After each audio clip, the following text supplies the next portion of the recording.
कराळवदनं घोरं मुक्तकेशं त्रिनेत्रकं दहन्तं सर्वपापानि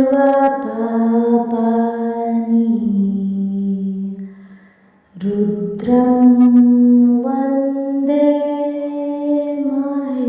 ಮಹೇಶ್ವರಂ.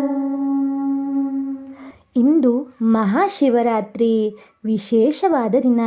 ಇಂದು ಜಾಗರಣೆನ ಮಾಡೋದಕ್ಕೆ ಸಾಧ್ಯವಾಗದೇ ಇದ್ದರೂ, ಪೂಜೆ ಉಪವಾಸ ಮಾಡದೇ ಇದ್ದರೂ ಕೂಡ ಈ ಮಂತ್ರ ಮತ್ತು ಕಥೆಯನ್ನು ಕೇಳೋದ್ರಿಂದಲೇ ಅದೆಲ್ಲ ಪುಣ್ಯಗಳು ಲಭಿಸುತ್ತೆ ಅಂತ ಹೇಳಬಹುದು. ಶಿವನಿಗೆ ಮೂರನೇ ಕಣ್ಣಿರೋದು ನಮಗೆಲ್ರಿಗೂ ಗೊತ್ತೇ ಇದೆ. ಆದರೆ ಈ ಮೂರನೇ ಕಣ್ಣು ಹೇಗೆ ಬಂತು ಅನ್ನೋ ರಹಸ್ಯದ ಕತೆ ಮತ್ತು ಈ ರಾತ್ರಿ ನಾವು ಕೇಳಲೇಬೇಕಾದಂತಹ ಮಂತ್ರದ ಪಾರಾಯಣವನ್ನು ಮಾಡೋಣ. ತಡ ಮಾಡೋದು ಬೇಡ, ಈಗ ಕಥೆಯನ್ನು ಶುರು ಮಾಡೋಣ. ತ್ರೇತಾಯುಗದ ಸಮಯದಲ್ಲಿ ತಾರಕಾಸುರ ಎಂಬಂತಹ ಒಬ್ಬ ಅಸುರ ತಪಸ್ಸನ್ನು ಮಾಡಿ ವರವನ್ನು ಪಡೆದು ದೇವತೆಗಳಿಗೆ ತುಂಬ ಹಿಂಸೆನ ಕೊಡ್ತಿದ್ದ. ಅವನು ಏನು ವರನ ಕೇಳಿದ್ದ ಅಂದರೆ, ಶಿವ ಮತ್ತು ಪಾರ್ವತಿಯರ ತನಯನಿಂದ ತನ್ನ ಸಾವು ಬರಬೇಕೆಂದು. ಅಂದರೆ ಶಿವ ಮತ್ತು ಪಾರ್ವತಿಯ ಮಗನಿಂದ ಮಾತ್ರ ತಾನು ಸಾಯಬೇಕಂತ ಕೇಳ್ಕೊಂಡಿದ್ದ. ಬ್ರಹ್ಮನಿಂದ ವರ ಪಡೆದಂತಹ ತಾರಕಾಸುರ ಮದದಲ್ಲಿ ದೇವತೆಗಳ ಮೇಲೆ ದಾಳಿ ಮಾಡ್ತಿದ್ದ. ಇನ್ನೊಂದು ಕಡೆಯಲ್ಲಿ ಪರಮೇಶ್ವರನು ಸತಿಯ ದೇಹತ್ಯಾಗದ ನಂತರ ಗಾಢವಾದಂತಹ ತಪಸ್ಸಿನಲ್ಲಿ ನಿರತವಾಗಿರ್ತಾನೆ. ಲೋಕದ ಕಲ್ಯಾಣಕ್ಕಾಗಿ ಶಿವ ಪಾರ್ವತಿಯ ವಿವಾಹದ ಅಗತ್ಯವಿರುತ್ತೆ. ಆದರೆ ಶಿವನು ಲೋಕ ವ್ಯವಹಾರಗಳಿಂದ ದೂರವಿರ್ತಾನೆ. ದೇವತೆಗಳು ಸಂಕಟದಲ್ಲಿ ಮುಳುಗಿರ್ತಾರೆ. ಆಗ ಅವರು ಮನ್ಮಥನನ್ನು ಶಿವನ ತಪಸ್ಸನ್ನು ಭಂಗಗೊಳಿಸಲು ಕಳಿಸಿಕೊಡ್ತಾರೆ. ಹಿಮಾಲಯದಲ್ಲಿ ಶಿವನು ಧ್ಯಾನದಲ್ಲಿ ಕುಳಿತಾಗ ಎಲ್ಲ ಕಡೆಯೂ ಶಾಂತಿ ಇರುತ್ತೆ. ಆ ಸಮಯದಲ್ಲಿ ಪಾರ್ವತಿ ದೇವಿ ಶಿವನ ಸೇವೆಯಲ್ಲಿ ತೊಡಗಿರ್ತಾಳೆ. ಮನ್ಮಥನು ತನ್ನ ಪುಷ್ಪ ಬಾಣಗಳನ್ನು ಹಿಡಿದು ವಸಂತವನ್ನು ಆಹ್ವಾನಿಸಿ ಸೌಂದರ್ಯ ಮತ್ತು ಸುಗಂಧದ ವಾತಾವರಣವನ್ನು ತುಂಬಿಸ್ತಾನೆ. ಆಮೇಲೆ ಅವನು ಶಿವನ ಮೇಲೆ ಕಾಮ ಬಾಣವನ್ನು ಪ್ರಯೋಗಿಸ್ತಾನೆ. ಕಾಮ ಬಾಣ ತಗುಲಿದ ಕ್ಷಣದಲ್ಲಿ ಶಿವನ ಧ್ಯಾನವು ಭಂಗವಾಗುತ್ತೆ. ಶಿವನು ಅತ್ಯಂತ ಕ್ರೋಧಗೊಳ್ತಾನೆ. ಆ ಕೋಪದಲ್ಲಿ ಅವನು ಮೂರನೇ ಕಣ್ಣನ್ನು ತೆರಿತಾನೆ. ಆಗ ತ್ರಿನೇತ್ರನಾಗ್ತಾನೆ. ಪರಮೇಶ್ವರನು ತ್ರಿನೇತ್ರನಾಗಿ ಜಗತ್ತಿಗೆ ಕಾಣಿಸಿಕೊಳ್ತಾನೆ. ಆ ಕಣ್ಣುಗಳಿಂದ ಹೊರಬಂದಂತಹ ಅಗ್ನಿ ಜ್ವಾಲೆಯು ಮನ್ಮಥನನ್ನು ಕ್ಷಣಾರ್ಧದಲ್ಲಿ ಭಸ್ಮ ಮಾಡಿಬಿಡುತ್ತೆ. ಆ ಕ್ಷಣದಲ್ಲಿ ಶಿವನು ಮುಕ್ಕಣ್ಣೇಶ್ವರ ರುದ್ರ ಸ್ವರೂಪದಲ್ಲಿ ಪ್ರಕಾಶಿಸ್ತಾನೆ. ಮೂರು ಕಣ್ಣುಗಳಿಂದ ಜ್ಞಾನ ಮತ್ತು ಸಂಹಾರ ಶಕ್ತಿ ಉರಿತಾ ಇರುತ್ತೆ. ಮನ್ಮಥನಿಗೆ ರತಿ ಎಂಬಂಥ ಪತ್ನಿ ಇರ್ತಾಳೆ. ತನ್ನ ಪತಿಯು ಭಸ್ಮವಾಗಿದ್ದನ್ನು ಸಹಿಸಿಕೊಳ್ಳಲಾಗದೆ ಅಳುತ್ತಾ ದೇವತೆಗಳಲ್ಲೂ ಮತ್ತು ಶಿವನಲ್ಲೂ ಪ್ರಾರ್ಥಿಸ್ತಾಳೆ.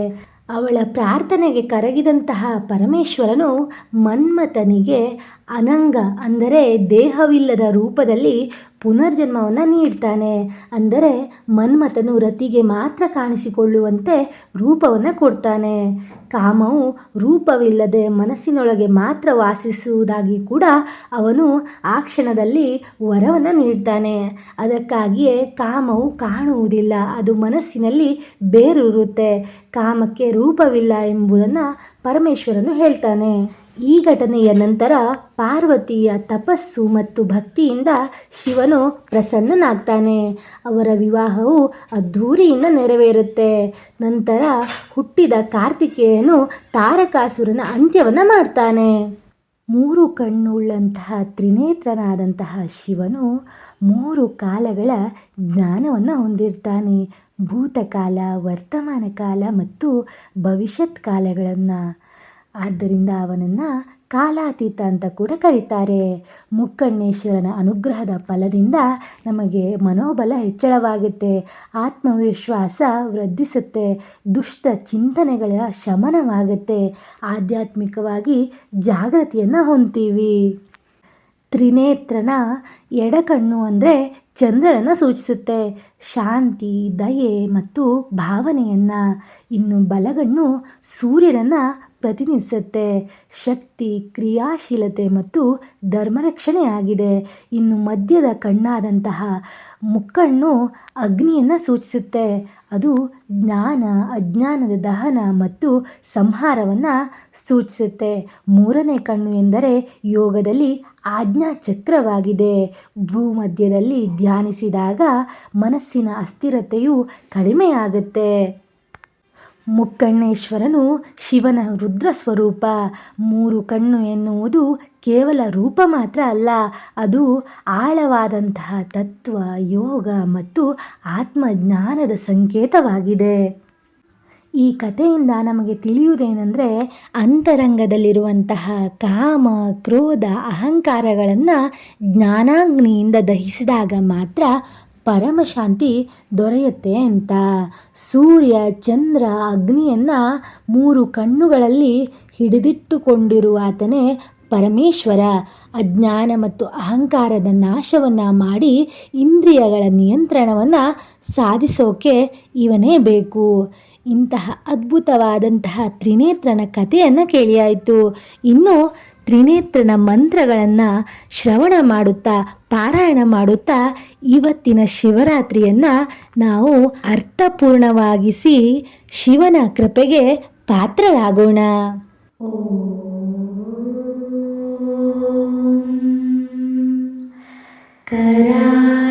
ಕರಾಳವದನಂ ಘೋರಂ ಮುಕ್ತಕೇಶಂ ತ್ರಿನೇತ್ರಕಂ ದಹಂತಂ ಸರ್ವಪಾಪಾನಿ ರುದ್ರಂ ವಂದೇ ಮಹೇಶ್ವರಂ.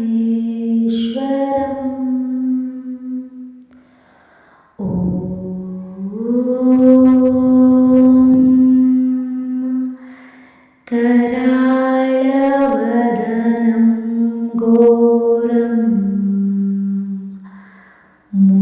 ಮುಕ್ತಕೇಶಂ ತ್ರಿನೇತ್ರಕಂ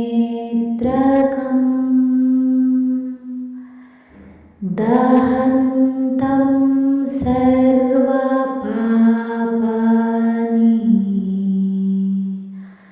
ರುದ್ರಂ ವಂದೇ ಮಹೇಶ್ವರಂ.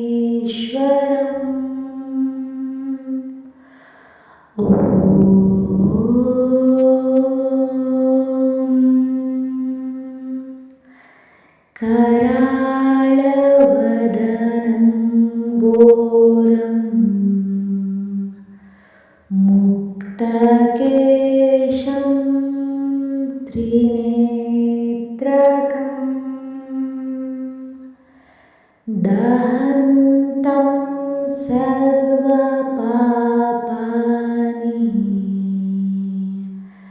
ರುದ್ರಂ ವಂದೇ ಮಹೇಶ್ವರಂ.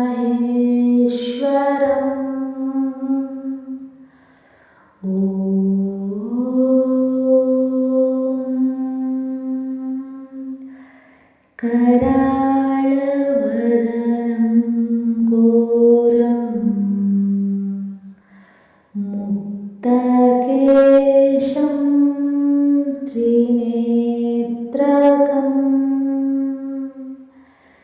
ದಹಂತಂ ಸರ್ವಪಾಪಾನಿ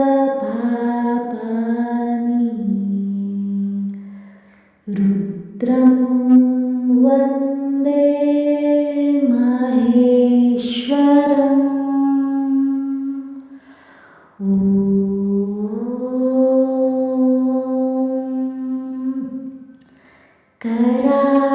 ಕರಾಳವದನಂ ಘೋರಂ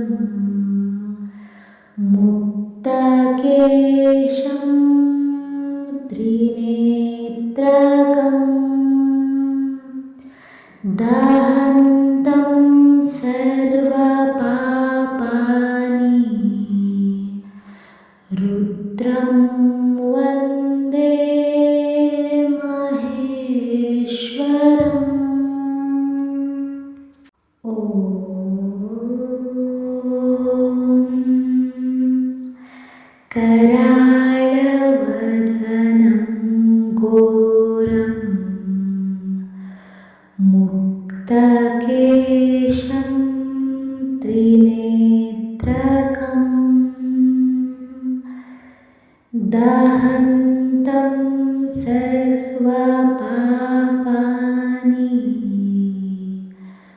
रुद्रं वन्दे महेश्वरम्।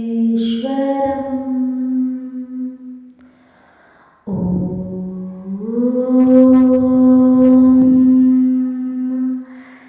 कराळवदनं घोरं मुक्तकेशं त्रिनेत्रकं दहन्तं सर्वपापानि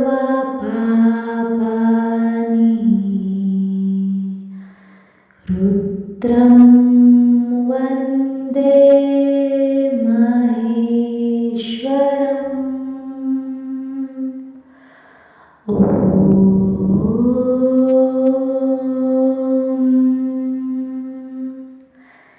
कराळवदनं घोरं मुक्तकेशं त्रिनेत्रकं दहन्तं सर्वपापानि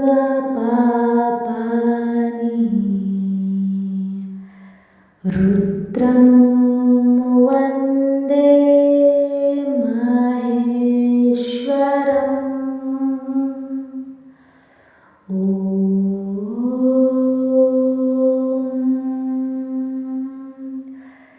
कराळवदनं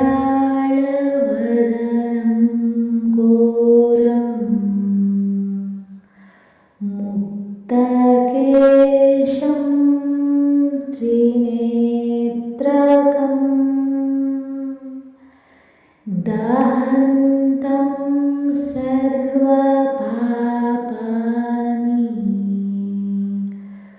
रुद्रं वन्दे महेश्वरम्।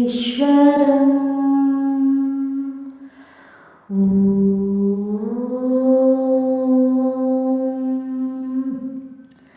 कराळवदनं घोरं मुक्तकेशं त्रिनेत्रकं दहन्तं सर्वपापानि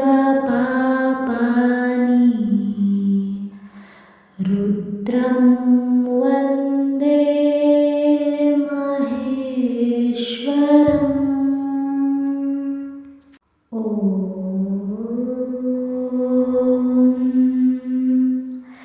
कराळवदनं घोरं मुक्तकेशं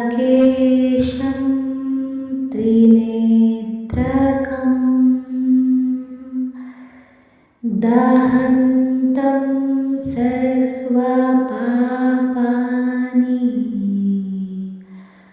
रुद्रं वन्दे महेश्वरम्। ॐ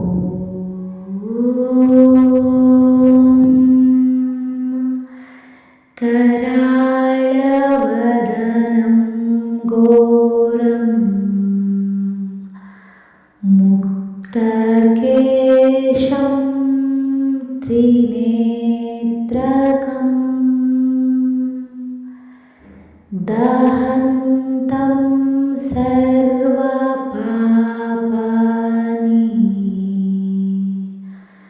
रुद्रं वन्दे महेश्वरम्। ॐ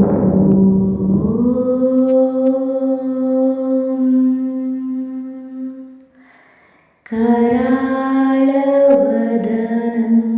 घोरं मुक्तकेशं त्रिनेत्रकं दहन्तं सर्वपापानि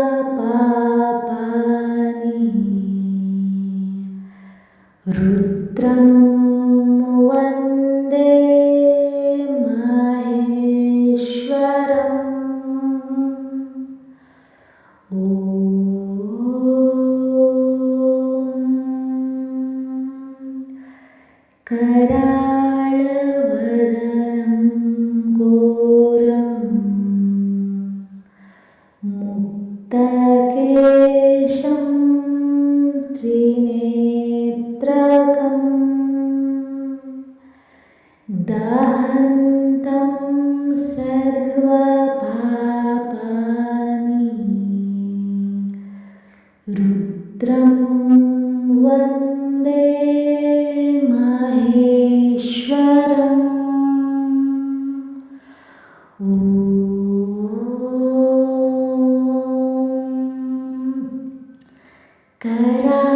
कराळवदनं घोरं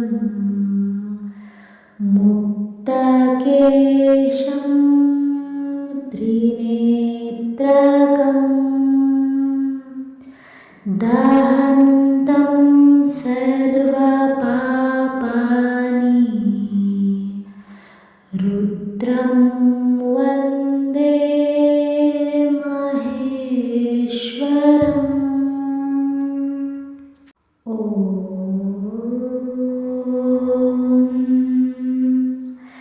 कराळवदनं घोरं मुक्तकेशं त्रिनेत्रकं दहन्तं सर्वपापानि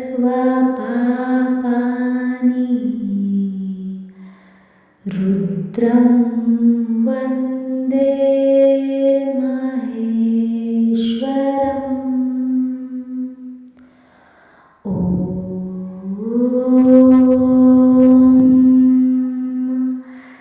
कराळवदनं घोरं मुक्तकेशं त्रिनेत्रकं दहन्तं सर्वपापानि